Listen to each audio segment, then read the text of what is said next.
Hey, what's up? It's AM Trades, and today we are going to be doing a trade recap for the 2nd of April 2024. So if we get right into it here, starting with the news this morning, we had Jolt's job openings at 10 a.m., which meant that I was waiting for 10 a.m. at least before any entries. And obviously this came out right on forecast, so it didn't have much of an effect on the market. I think it was only 3 or 4 1-minute candles that were really volatile. But past that, like I said, it was forecast, so not that big of an effect on either of the indices.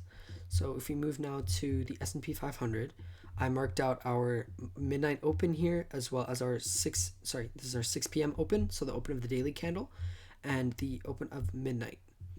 So what we saw was pre-market huge sell-off into this fair value gap here, this massive, I think this was FOMC last week, if I'm not mistaken. Yeah, Wednesday, it would have been FOMC last week.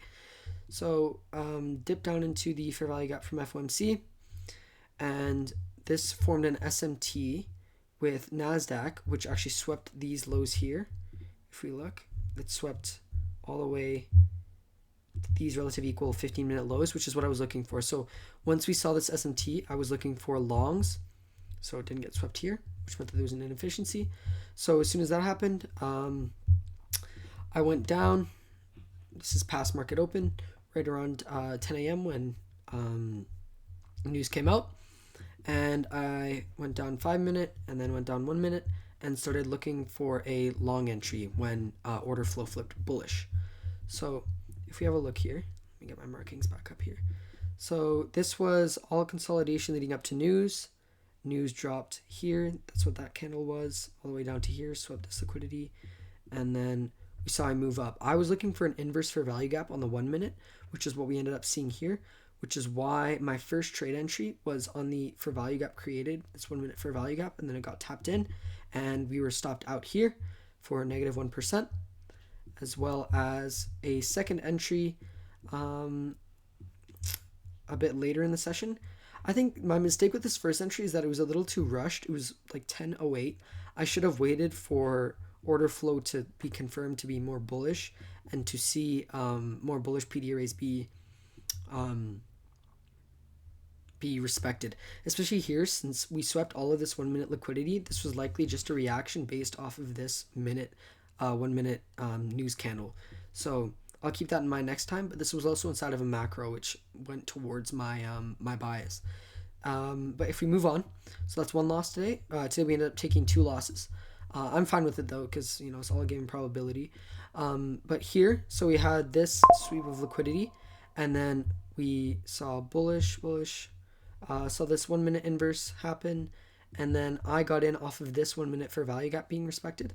So I'm in here, longs again, take profits at these highs and these relative equal highs on the 1 minute. That's where my drawn liquidity was.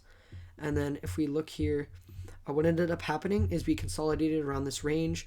I have my stops below this because I wanted to leave room for this order block as well as this 1 minute fair value gap. And this was also a 5-minute fair value gap if I'm not mistaken.